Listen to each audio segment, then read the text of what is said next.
Gwini Cor. An gedal sias ma han hen is sam na van kele saifin is min lam firkin folcha a rotele go oras an uchtron. Sta sulam gwyd si fe gwyd chan of asar gwydama sa garden y geistach leis yn ciol. Agus tegim gwyd siftarish ash tar fada. Ash tar fada ta tok agi levelin tranona. Agus is lifshe is bitter tres lube mother leis an amser fein. Hug she van jam she live.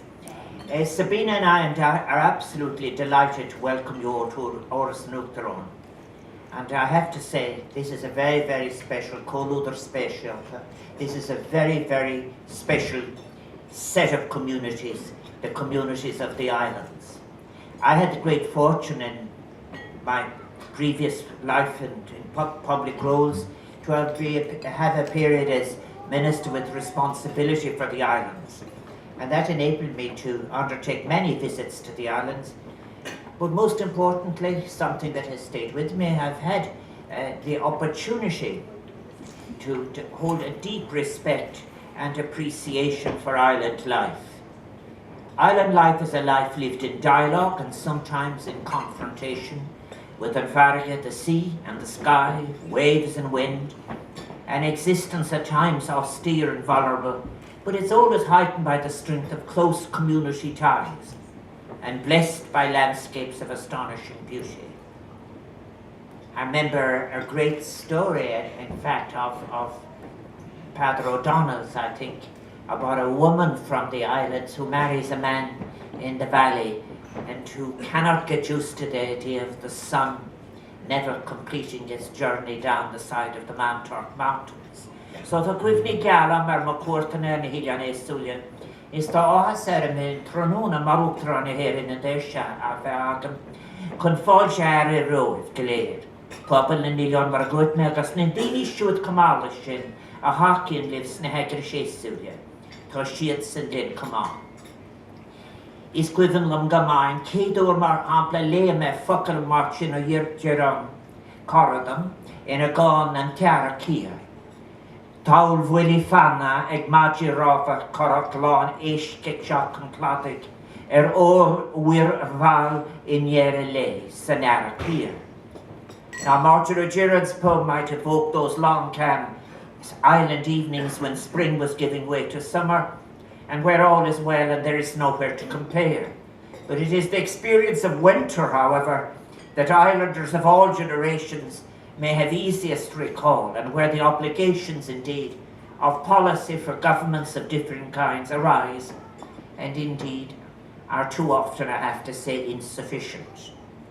And narig vi desach am féin sexai vin a veliv, la haid comortas pellion a hidden an ilion, here in Ishman. Agus is intat an lábheagin, le firagus man ácrógan an ilion, in omiocht ar hira lena célia, omiocht geir, ach le mass agus tishkin der a céile come on. It was such a pleasure for Sabina and I to be with you at the islands football competition and in this man of Sarashakarcha last summer. We had such a great day. As I said, Maragoit may be an Iliot Gair, there was fierce competition. Fierce, competitive and good-tempered, and it involved the young and not so young, and the athletic and those who might have been athletic once. And also, as well as that, it was an opportunity for me in Eden Cliffy Esu, Condalagaintle, Winton Harcha, and indeed it was an opportunity which I welcomed for me to be updated on the challenges facing islanders. And I assure you I'm very, very well aware of these concerns.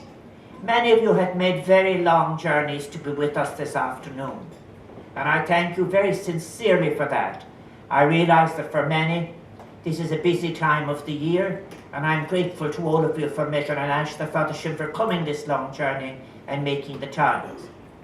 We've representatives from 24 islands, including Achill and Valencia, which I suppose are semi-detached. But you're welcome nonetheless. So, I'm very pleased that we have friends here from Rathlin Island and also particularly representatives from Anand Blasket. Tá fáilte ro bhéic. And I also want to say, especially for those who have come from Tory, I want to sympathise with that community on the loss of somebody yesterday who has a young family, and as to island life itself, the boundless sea, which those of you who are fishermen and have met some, or who work on the ferry services know so well, that connection with the sea is what is part of our deep identity as an island civilization. And it is the natural highway for our ancestors. Our ancestors navigated so extensively, binding us to other lands, near and far. It was that wove the threads of the ancient cultures we share with Scotland, Wales, and other parts of Britain and the edges of Europe. Ancient bonds that are deeper and more important than the divergence of recent histories.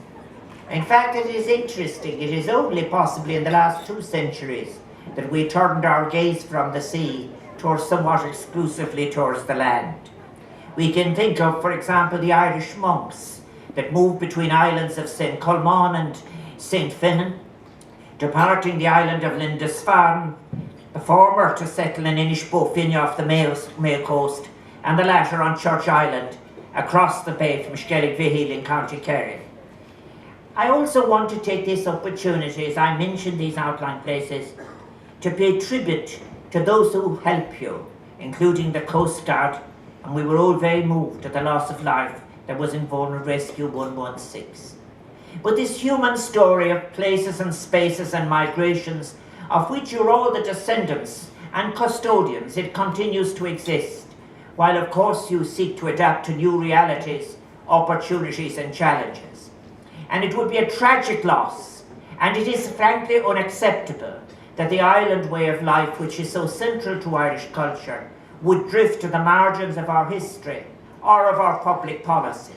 It needs care, and we should surely be able as a country and as a member of the regional entities that is the European Union to harness the great possibilities, the that are offered by new modes of transportation, new telecommunications technologies, such as satellite communication, the development of teleworking, the advances of renewable energies, ecotourism, and a revived awareness of sustainable farming and fishing, so as to be able to support the vibrant human communities on our offshore island. My dog Brode has heard much of this before, so he said to me, he takes a break at this stage of my speech. But he'll be back. Nothing is inevitable. The loss of sustainable island life is not inevitable. And the recent decline in many of our islands' populations is simply a challenge that has to be addressed. More accurately, it is the result of a series of challenges not having been adequately addressed so far. However, with the required political will, ambition, and saoliacht, imagination, we can and we must, I believe, turn the tide. Intervention is needed, as it is needed in so many other aspects of our lives. Intervention conducted in dialogue with islanders and their representatives. The issues facing islanders today are well known. They have to do with matters like transportation and access, the provision of adequate infrastructure and of suitable ferry and air services. They have to do with the provision of basic services, medical care, social and childcare services, energy, sanitation, proper waste management systems, and then to sustainable economic development. If it is to be a priority, the maintenance of farming, fishing and biodiversity are all important. And education and the adequate resourcing of primary and secondary schools in the islands are equally vital. So kami de gan amkene takiat korinota kultur tiangan na nillion. Mar English na gaeltach there and more here is show the exact for the social that we lay ik ongoed de fain, ongoed de bio, igoni a rindwa dar nillion. Akta takiat the chasta luli. Many of the challenges are in fact similar, those challenges on the islands, if perhaps at a more urgent scale to those facing Ireland's mainland rural communities.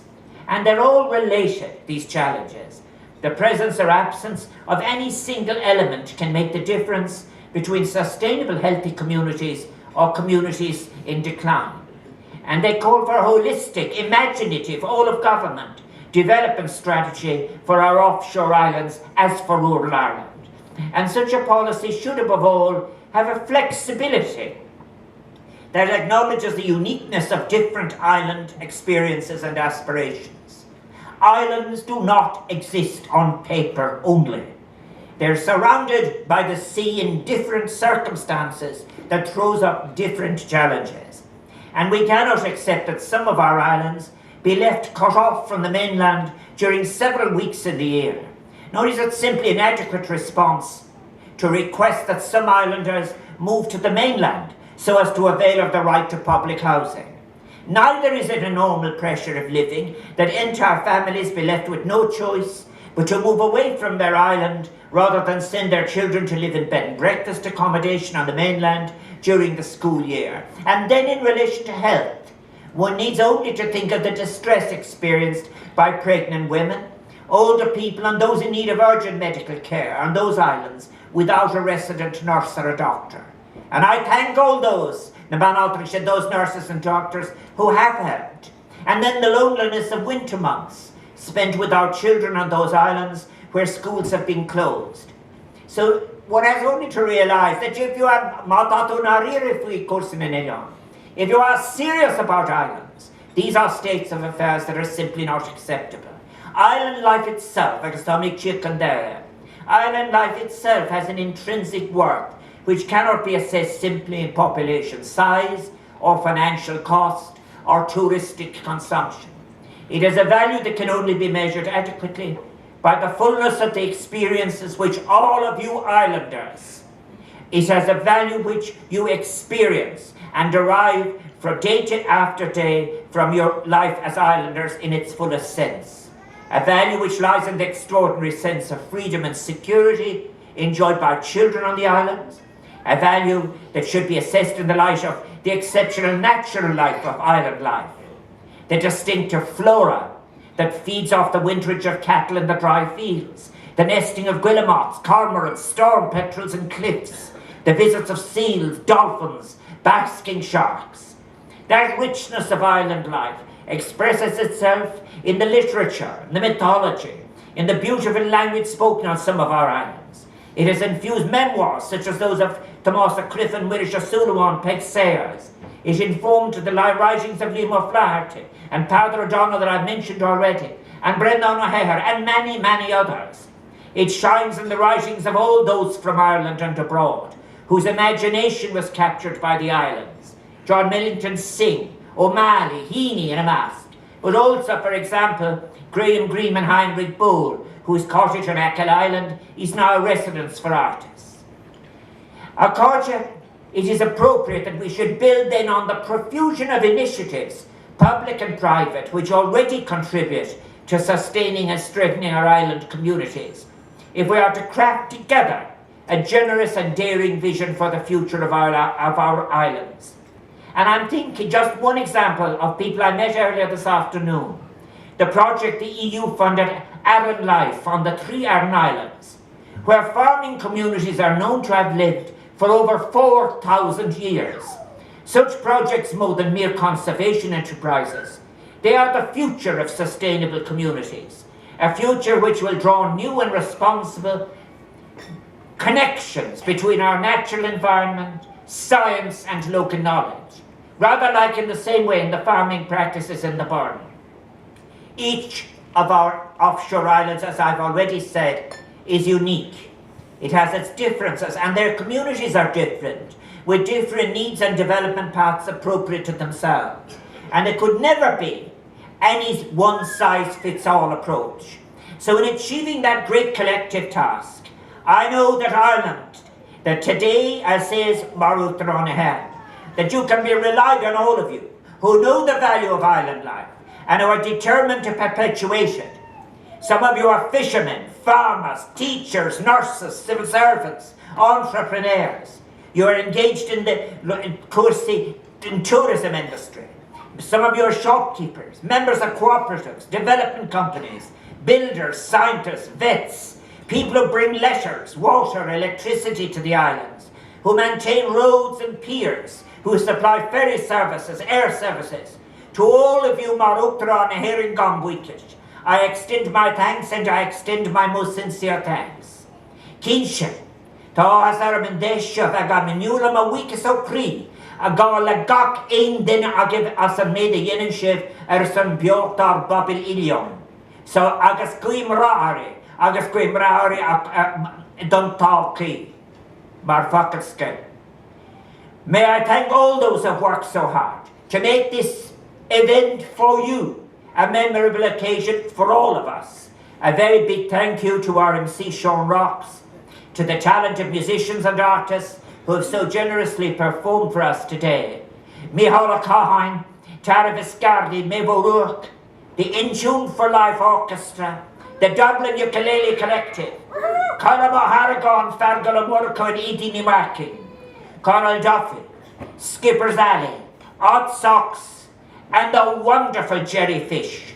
And could I also thank in particular Dee Rogers, who comes at enormous expense, the maestro of entertainment, who has a standard that is so high, who draws all the elements of these artists together with such style, Molly. And on your behalf and my own, I also want to salute the work, the unfailing good humour, the preparations that are made by our own staff in the Oros, their culinary skills, the people who make all this food and serve it here, and who look after you out in the garden. For them, and I get lots of letters, it isn't only the competence and excellence with which they do it, but it is the humour with which they do it. These are the biggest events in the Oros calendar. All shoulders are put to the wheel to ensure that our guests have a memorable day. We have as well young people from John Gots who in fact actually prepare the programme for us. We have people from Gashka assisting people with information. We have the Office of Public Works to make all of this possible. They all come together, and I am particularly glad that on this particular occasion we are welcoming the life of the islands. Fielkin Fáilse Rís Roibh gur míle máige agus bunig ceann of us with Eliadan Law Atal Fáca. Gur maith.